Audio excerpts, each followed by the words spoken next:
Hello and welcome to a special Tony Martignetti Nonprofit Radio, big nonprofit ideas for the other 95%. I'm your aptly named host. Oh, I'm glad you're with me.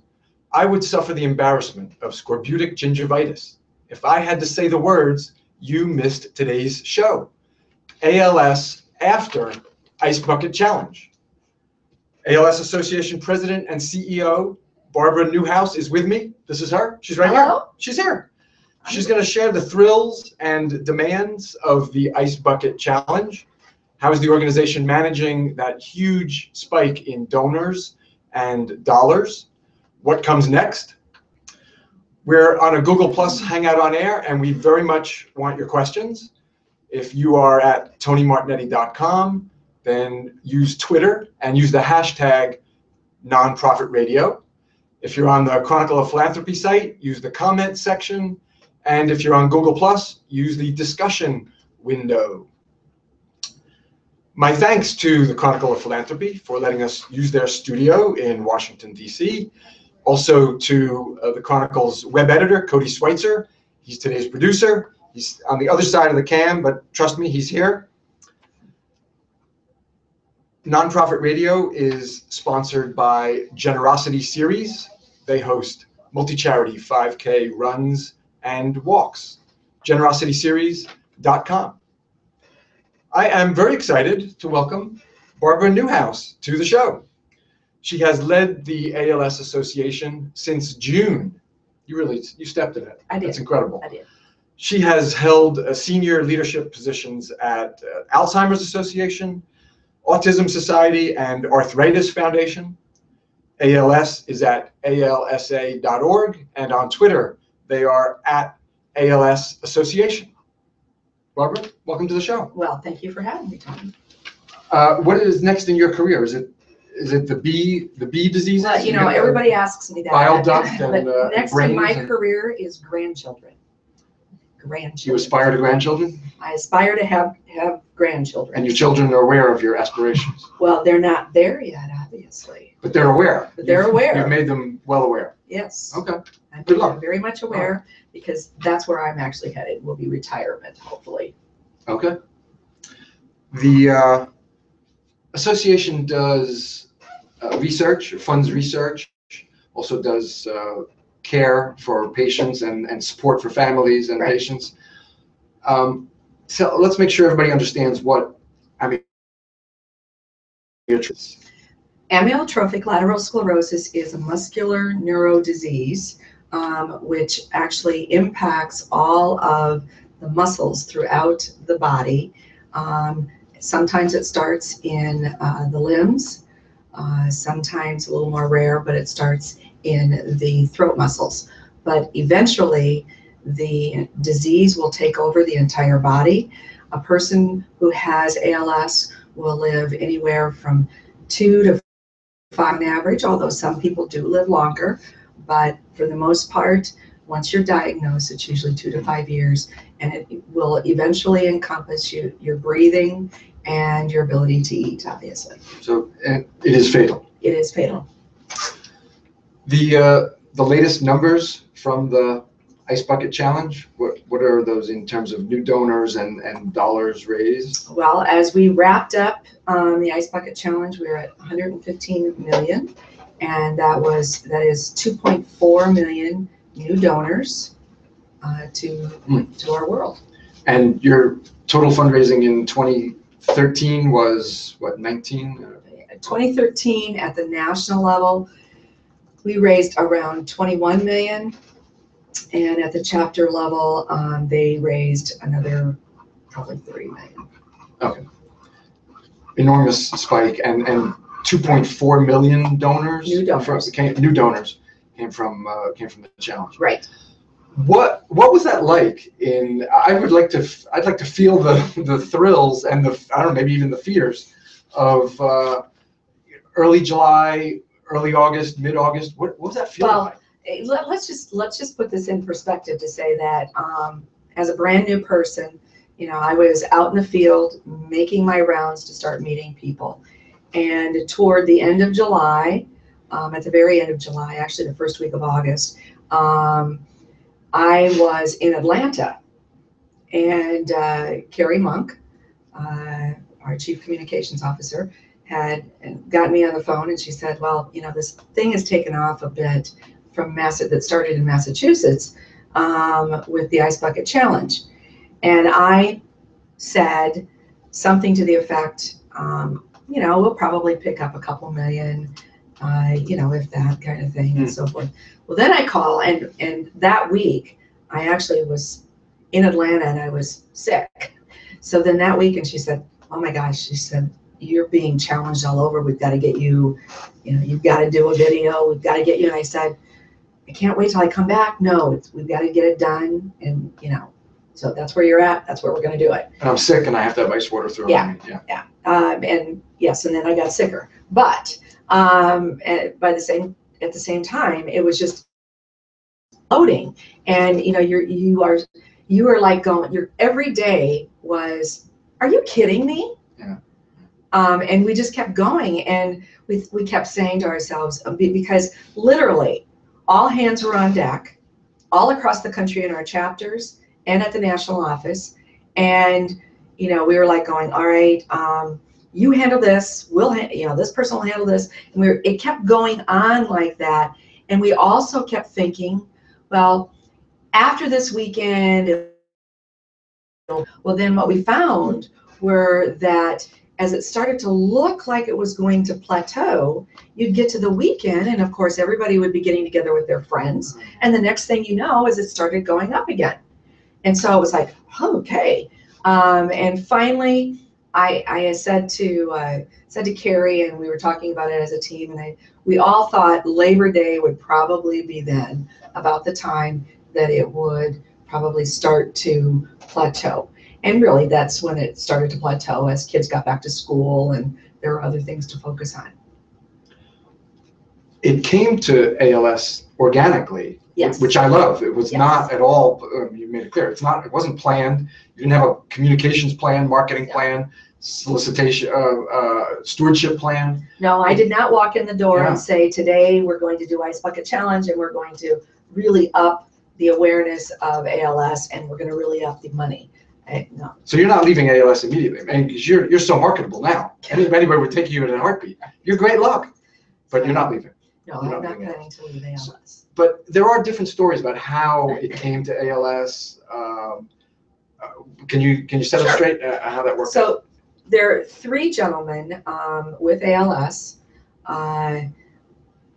Pete Frates, Pat Quinn, and Tony Senergia. The three guys had been communicating with one another about how they could raise the level of awareness of ALS. And their discussions and so forth, they had started and seen somebody use an ice bucket on something else. And so they said, well, what we really need to do is it's sort of like the ice bucket, because, when people get up in the morning and they splash water on their face, it gives them sort of a wake-up moment. And the guys decided that there needed to be a wake-up call of sorts. And so they really started it, but then it was the Frates family in Massachusetts that then took it really well. Because originally it was for any charity. Well, yeah. The idea, I think Matt Lauer did it on television, and for a hospice care or something. Originally, it was for any charity that you were close to. Yeah, I mean, and so these guys just took it to another level. But then it was really Pete Frates and his family that then moved it to sort of the level of the viral nature of it that it could go, and it's went all over the world. Yeah, I mean, George Bush, Derek Jeter, around his retirement. Yeah. It's of course. I mean, everybody knows that. We asked a bunch of we asked listeners to give us questions in advance, and we got some. And again, if you're viewing, please either use Twitter, the hashtag #NonprofitRadio, or use the comment section if you're on the Chronicle site, or if you're on Google Plus, use the discussion window. And because we want your questions, so please participate with us. One of the questions came from Maria Semple, who is the show's monthly prospect research contributor. Mm-hmm. What is ALS doing to segment and cultivate the new growth in donors, the new pool of donors, so that you can identify major gift prospects and then cultivate and steward appropriately? Right. So what we have done is, well, first of all, we segmented the new donors so that we knew who was at what giving level. And those people that have given $10,000 or more are either receiving a call from me or from Bill Thowett, who is our national board chair, or from Larry Barnett, who chairs our development committee. So the three of us have split those up, and we're actually calling each of those individuals. That's the 10,000 or over donors. To thank them for their contributions. The folks that have generously given below 10,000, of course, they've all received, immediately everybody received an acknowledgement. The moment their gift came in, the acknowledgement went out. But then from there. Well, let's start there. That mechanism didn't need to be tweaked because of the volume. Well, we did have our site crash one entire day, okay, yeah. one day, but it got back up and running very quickly. But as the whole thing started to kick, I think because of the way that it went, even though it seems like it went very fast to everyone, we had enough time in there that we were able to tweak our messaging. And Carrie Monk, our chief marketing officer, you mentioned Carrie twice, a couple times. She's here. She's also behind the cam. Hi, Carrie. Carrie's here. 24/7, I swear that woman was working. But we kept tweaking the messages so that we were ready to go and get those acknowledgements out because we didn't want anybody to wait to be thanked. So that's happened. Now it's a matter of doing the cultivating of the donors that were 10,000 and over. Then there's another cultivation level that involves some personalized letters from myself to the next level down of donors that would probably be between the 5,000 and 10,000, or actually it's the $1,000 up. 1,000 to 10,000. Yeah, we get letters, personal letters from me. Okay. And then below that, we've got our team of folks along with our chapter network. We're all working to make sure that all of the donors are, thanked. Those we also offered online. You have the ability to decide how much information you wanted to continue to have from the ALS Association. So we're honoring those wishes. Some of them wanted to be connected with chapters. Some of them want to be handled, and just deal with research, and so be at the national level. So all of that's going on. We have met. Let me ask, what, how many people, or roughly what proportion, didn't want any more information? Let's see. I would say that it's about 50% said one-time gift. That's it. Okay. And then the other 50% are taking a look at exactly what level of involvement. Different levels of engagement, yeah. Exactly. That sort of goes to the slacktivism question, which we'll get to.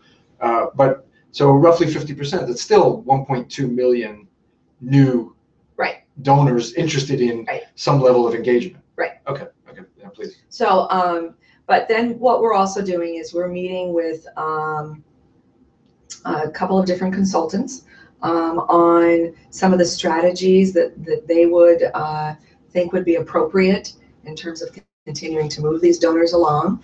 And certainly our board is taking a big interest in working on that too. They want some involvement as well. So we are looking at all those strategies and are determining how we best go forth with our new donors. And we're working with our chapters to do that as well. Yeah, the chapters are important and support for them, and I think we'll have time to get. Plus, because the reason that becomes extremely important is because in a federated environment, you tend to knock heads with your national organization. We don't want to do that with these new donors. So what we want to do is create a strategy that will allow us to collaborate together with our chapters on the stewardship, the cultivation, and even the next ask. And what does that strategy look like yet? Do you know? We're still defining. That's still under wraps in terms of how we're defining that. You know, right now, to be boldly honest, we're at the point where I've got folks working on strategies for how we're going to deal with the new donors, but I have a large part of our team working to prepare for our board meeting in October on taking all the recommendations that we've heard from across the country on how to best use these new dollars. And that's what we're working with. Okay, and we'll get to that. There was just a press release this week. Yes. It was yesterday, I think. Do you foresee, or have you already done a wealth screening of the 1.2 million, or some subset that's of? They're the subset of obviously $1,000 and up. We're working on those wealth screenings. You know, it takes a lot of time to get all this stuff done. Yeah. So. Yeah, of course. And we're trying to do it. We're trying to do it as quickly as we can so that we can take advantage of opportunities while at the same time not hiring a bunch of new staff, because we know that we would we know that we would be that would not be viewed well by many if we were hiring a bunch of new staff. So and plus there's future years that this unprecedented growth is not this is an anomaly, not going to be sustained. So exactly. That would, yeah, I could see. I mean, that would make things difficult for future years. Right. Okay. Let's talk a little about the any questions, Cody, yet? Any questions? Yeah, and talking about that operations cool. staff, we do have one question from Niley, who says, there's been some discussion after the challenge ended about how much of the donation would go to research versus operational expenses, which you've addressed a little bit. Can you share what the breakdown is for that? We don't have the breakdown yet. I can tell you this, a significant percentage of the dollars will go to research, but I cannot give you the breakdown yet of how much is going to research, how much to care services, how much to public policy. And I would say, when you look at that piece, it's going to be how much is mission, how much is going to impact mission. And we don't have that total percentage yet. We know it's significant on the research front. We're still trying to sort through the other recommendations. But it's, you know, it's not our intention to take and turn our organization into a top-heavy organization because of these dollars. That is not at all where we're headed. We want to use these dollars to find an effective treatment and ultimately a cure. And there was just the press release yesterday that you're spending over $21 million. 21 to $22 million on, and again, that is looking at the system of mission impact. So if we start with the patient or the person with ALS, living with ALS, usually is seen by one of the ALS clinics or centers. And so we announced yesterday, because what they learn in those centers then spins off as to what's happening with clinical trials and drug therapies, as well as other research. So we announced yesterday that we would be spending on 43, that each of the 43 centers will be receiving $25,000 each, which is an increase from $12,500. So then if you look at it in that system and you go from there, then we know that we've got several research projects that we're looking at. New York City at the New York Genome Center, where they are looking at a pipeline on ALS to study genes there. Secondly is a project called Project Mine, which is actually working with global researchers on gene sequencing. Third is a neurocollaborative out, which is on the West Coast, involving Cedars-Sinai and some other researchers there. And that will be looking at the drug therapy pipeline. And the fourth one is a biotherapy study that's going on at MGH So again, what we did is we chose those 4 research projects because it tied into what we were hearing from the community, the ALS community, and they were 4 projects that allowed us to leverage them with with a couple of donors who wished to remain anonymous, but who said, if you are all willing to put this in, we will match this. So it's going to make the dollars from the Ice Bucket Challenge go further. So that's that piece. Then another thing that it feeds and influences everything that we do in research, particularly on the drug therapy pipeline, is certainly FDA. And so we are. There's only one drug now, right? Right. There's only one drug for ALS treatment. Right. And it's not, well, anyway, there's only one drug. But what we know is that even with a drug in the pipeline, it can get caught up in a while in FDA processes. So modeling after what we saw with another organization who did something similar, we are now creating an FDA consortium so that we can do everything we can to help prepare, to help move it through more quickly through the FDA process. And so again, that's out of the advocacy and public policy arena that we're doing that. So essentially what that does is tie our system together, and it comes between 21 to 22 million, and then we'll take it from there when we go meet with our board in October. A question came from Angela Seaworth on the Facebook page. How much will you reserve to invest in development and marketing over the next 5 years to grow and sustain? That's a good question. I wish I had the answer to that today. Actually, just before we came over here, we met with the PR firm that we work with, and we were talking about the strategies. First of all, even before we get there, let us in the back door. What we've got to do is we've got to define what the new norm for the ALS Association is.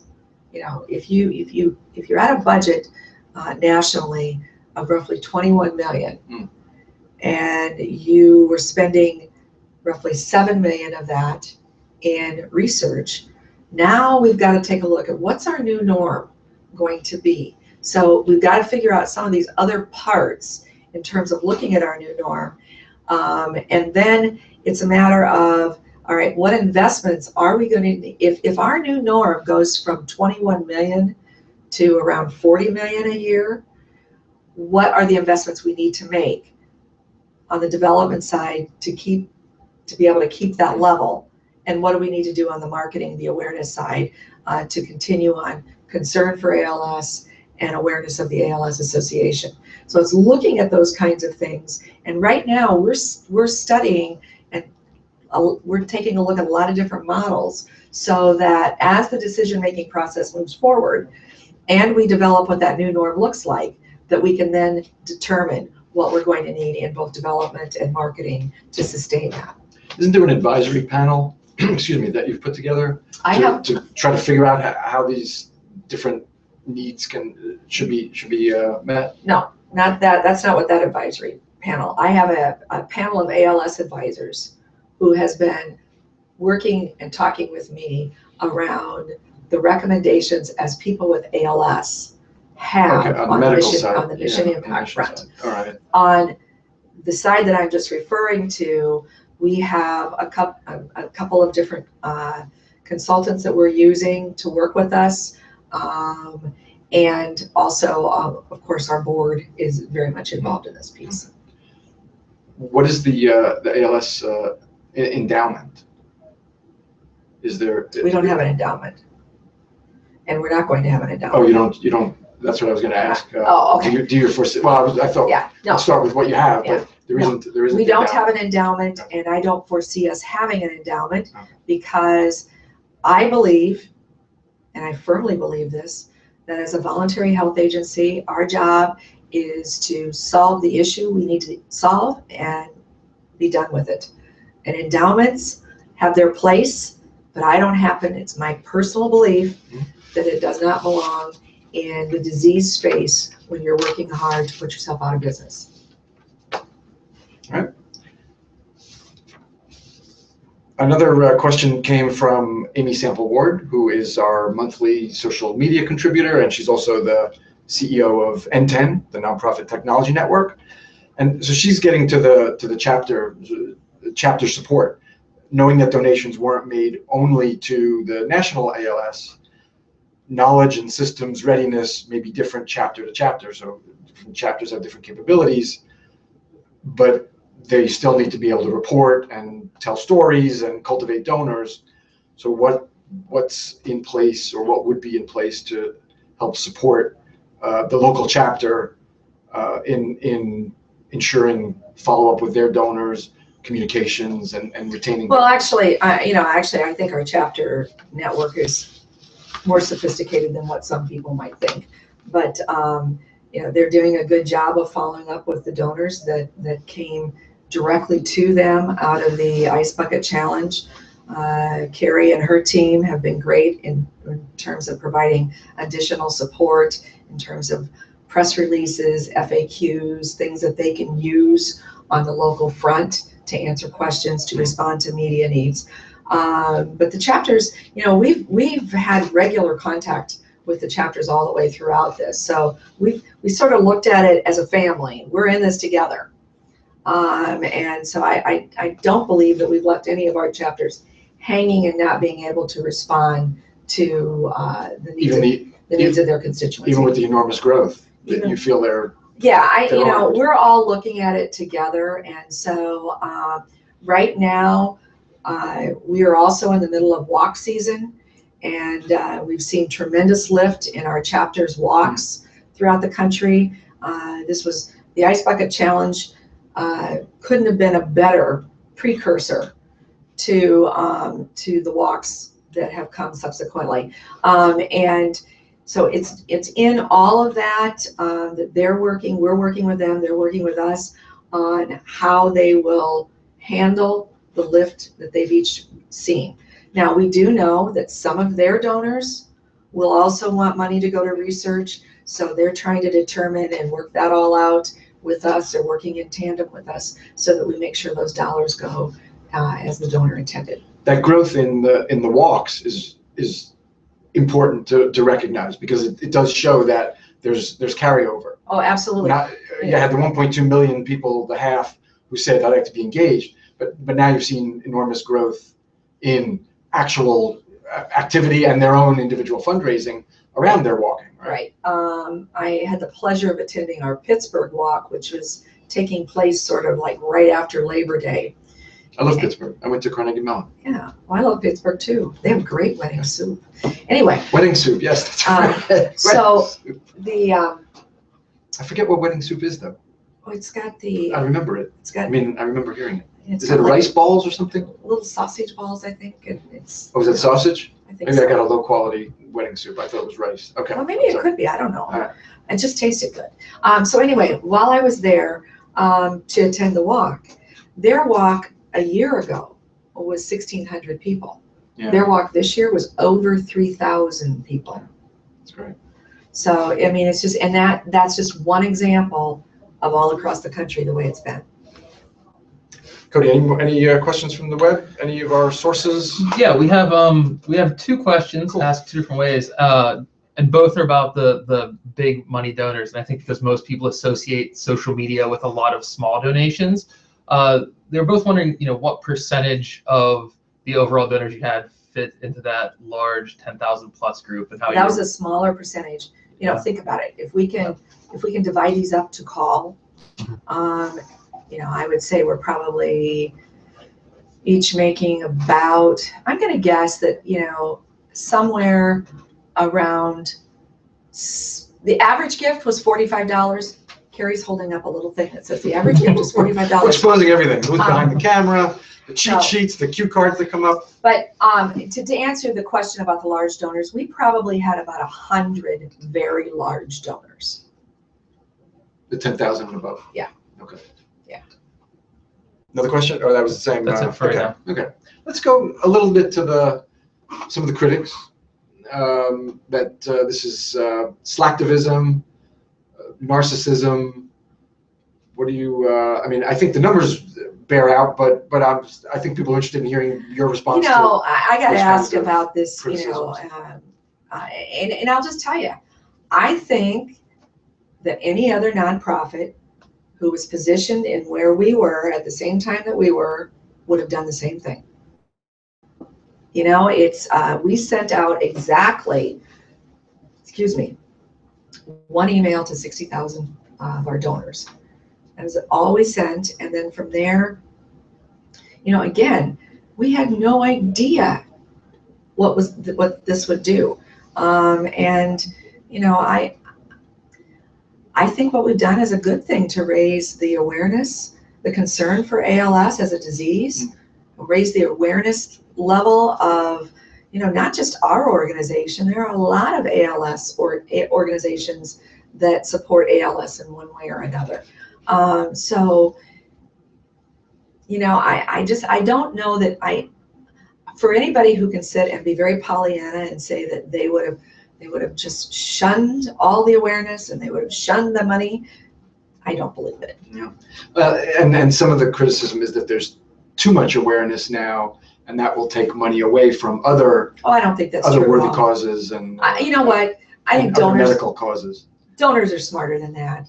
People are going to support what they want to support, and if they got into the Ice Bucket Challenge because they kept feeling like somebody kept challenging them, they would have made a small donation, the average of $45, and that would have been it. So, you know, I think that, I just think that the donor population is smarter than that. They're going to give to what they want to give to. And I am not objective, even though we're in the Chronicle of Philanthropy offices, which is a major journalistic institution. I posted a video on my site that said, you know, congratulations, and let's leave ALS alone. Can we get off? I called it "Get Off Their Back." Let's see how they handle it. Maybe they'll do very well. Maybe they'll mess some things up. You know, but let's give you the chance. So I'm not, you know, I'm not. But I think we should raise the critics' voices. But I'm not objective. I think it's magnificent. It's incredible. Right, and you know, my goodness, I think the other thing too. I just will say this. I think some of the things that played into why did this take off the way that it did. Not only did it start organically, but I also think that the other thing is, if you think about what was going on during the month of August in our country and in the world, I honestly believe people were looking for something that they could hang some hope onto. Well, remind us. I mean, there's the Ukraine. We had all the stuff going on with the Ukraine. Ebola was starting to come about. We're starting to see hostages being beheaded, and with the whole ISIS thing. So I think that there was a lot going on, and sometimes people, you sometimes just need a break from other things that are happening as well. So, you know, I don't want to see any of that stuff go on in our world. But when it was happening, I think that may have played a bit into why did the media pay so much attention to it? Why did other people pay so much attention to it? I think it had to do with they were looking for something else to report besides just always reporting such bad news. And then there was the stars too. The celebrities did it. George Bush, you know, so yeah. that helps feed the momentum, of course. Right, and you know, so we follow up, and we're following up with high potential donors and celebrities to find out what was their reason. I mean, and we have found some connections to ALS from some of them, as we've talked about. Oh, have you? Oh, say a little. Say a little. Well, so, you know, in talking with a few of the celebrities, and because they're not ready to you got to make some pretty cool calls, right? Exactly. Yeah. You know, they took your calls. Yeah, and actually they wanted to talk about ALS because they had a family member who had ALS. And people that were close to them. And we have to remember, our celebrities actually do have a life outside of being a celebrity, and they have family members, they have friends, and they actually grew up from being little people just like we did. And So they have connections to diseases, and ALS is no different than that. Cody, any web questions? Oh yeah, we do have one. Okay. The question is, I'll just read it verbatim here. From a diversified model, are there any plans for ALS to take, quote, ownership of the Ice Bucket Challenge?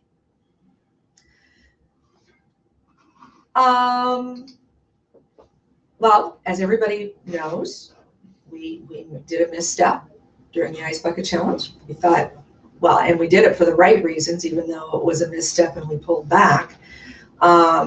Because Well, what was that? the misstep was we attempted to trademark Ice Bucket Challenge. We had filled out an application.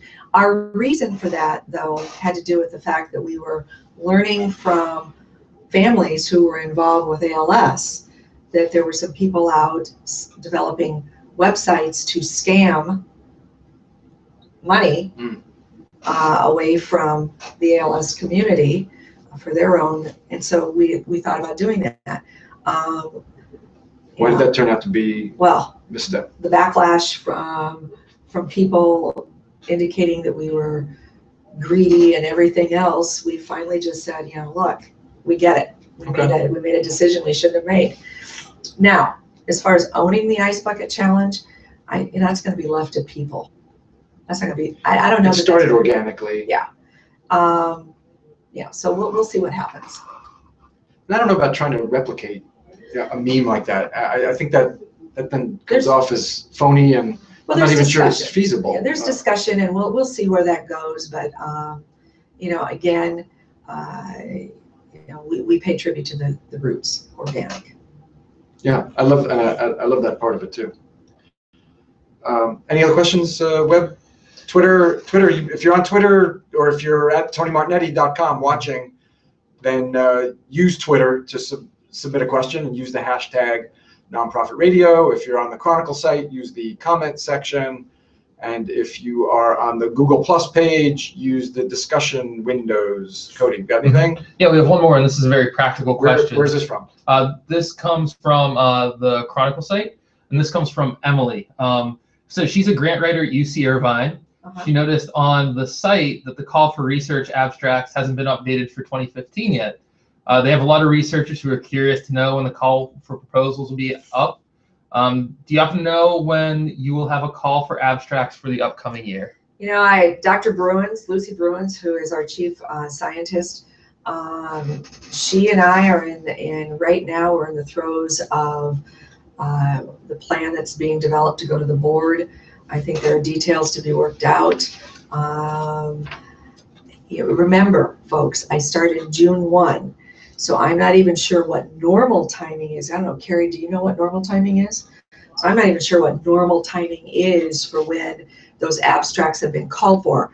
But what I will say is I would be looking for some announcements around the 1st of November about how the research dollars are planned to be allocated. And I want to come back to that because I think that's an important point.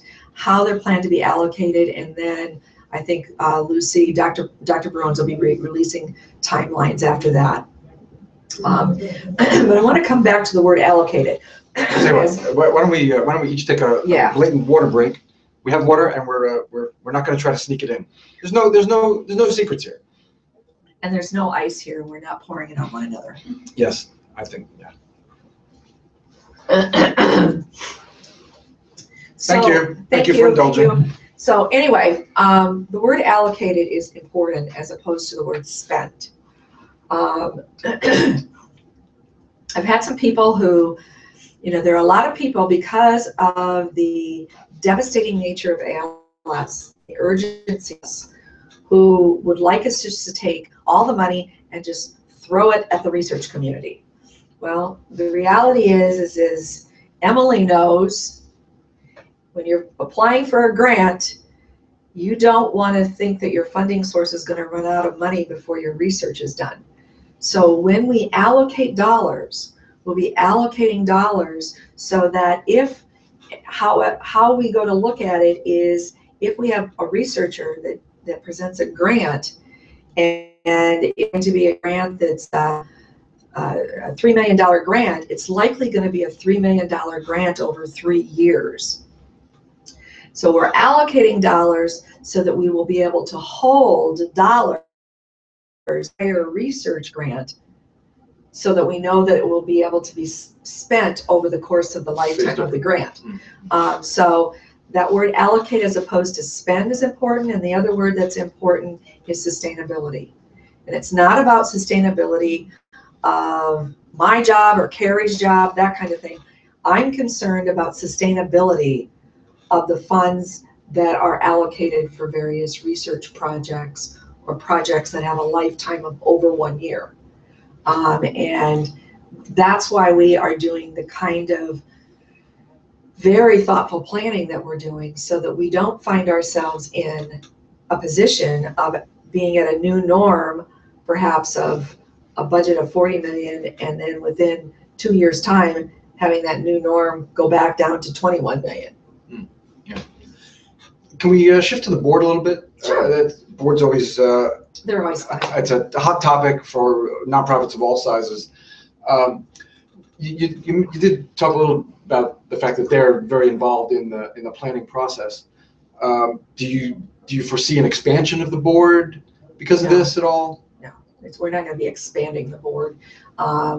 We've got, every year we have a certain number of people whose terms roll, and they roll off the board. I think probably what it's done is it's allowing us to look critically at some new key people, to assess the level of involvement they want to have with our organization. Oh, so you've met some potential new board members through this. Yeah. Sure. So, so we're looking at all of that, but, we're not going to go in and take our board of right now 23 people and turn it into a board of 50, because that doesn't make any sense. Right. So. Cody, anything from the web? Yeah, one quick question from Roger, who asks, what do you think is the biggest challenge in retaining the 1.2 million donors who elected to continue their engagement? When I say 1.2 million, I'm using a figure that is sort of what I'm looking at as across the board in the country. We know that we have a consistent, just so I can say this, a consistent 500,000 new donors from the online stuff, and looking at what we know and what we're learning from our chapters in terms of new donors who want to be engaged, and that's how we get to that 1.2 million, just so we're clear. All right, now what was the question again? Say it one more time. What is the biggest challenge to retaining those donors? Biggest challenge to retaining the donors is making sure that we understand their expectations, and that we're able to meet their expectations. And engagement. Well, engagement, but that's part of expectations. If they're expecting to be engaged at a certain level, we've got to make sure that we're meeting that. But if they're expecting really to hear from us just a couple times a year, that expectation we need to meet. So it's looking at the expectations and then rising to the level of the expectation that the donor have. They have, yeah. How has social media planning changed, or social media activity changed? Well, social media has been nonstop.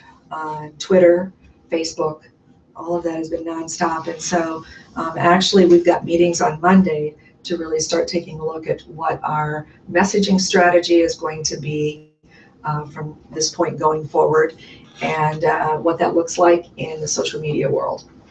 Is that Stephanie who? Stephanie is that's a key who I worked one. with to meet you. Yeah, Stephanie should be sainted. I agree. She should be sainted. Saint Stephanie. Yeah, she was very. Stephanie, you were outstanding. Yes. Getting me in touch with Barbara and working out the logistics. Thank you, Stephanie. But she should be sainted, because there's another person that worked truly 24/7. In fact, Well, shout that person out. Go ahead. well, Stephanie Duffner, as Right. our social media person. Oh, that's the other. She's the other person besides Carrie. You meant. Yes. Oh, I thought. But what my point? No, my point is though is Carrie was going to relieve Stephanie. I'm going to tell this funny story on you. She was going to relieve Stephanie over one week. I want to hear the backstory. Yeah. I want to hear the backstory. So she was going to relieve Stephanie one weekend, and 2 hours into it, she goes, I get a text or a phone call from Carrie. She goes, I don't think I can take this anymore. Because it was just so intense. And Stephanie has obviously just the right demeanor and handled it well. She's a Carrie, what was going on? What was going on then? Just answering a lot of questions. And The volume, it was the volume that was crushing you? volume and just people's passions. Their intensity. Their intensity intensity. and Okay. coming through and just, being responsive and respectful and but just keeping up with it. Yeah, It's just incredible. I mean, I think we learned, I will also say this, I think we all learned a lot about human behavior during this period of time. If you want the backstory is... Now we're getting to the good stuff. It took, 45 minutes or so? All right. Well, what did you learn about human behavior? Well, the human behavior is, to be honest with you, I found that there were a lot of people on the Twitter and on the Facebook that just were pretty rude and unkind. There's a difference between being a critic and then being downright rude and offensive. Yeah, hostile because you were doing so well? Some of that because we weren't just getting money in and putting it out the door, and some of it because we couldn't have immediate answers to questions. When you take an organization that is a small organization at 21 million in the national budget, and then you add the chapters in it, we're probably up to 50 million or so. You take an organization like that and dump money coming in the way that it has. If you're wise, you want to say to people, we're going to plan. Now, that would be the wisdom part of it, that you would think is common sense. Well, what I've learned is common sense is not common to everyone. And Carrie's taken her shots, all the staff taking their shots, but I've had the luxury of being called all sorts of really unkind names, from things that are just vile to things that just were so hurtful. And anybody who knows me knows that I don't process well. And I went home in tears a few nights going, I don't believe this. You would think people would want to be nice. Yeah. There's a double side to social media and it is. Unlimited audience engagement, and you suffered that part, but that was a small part. Yeah, it was a small part.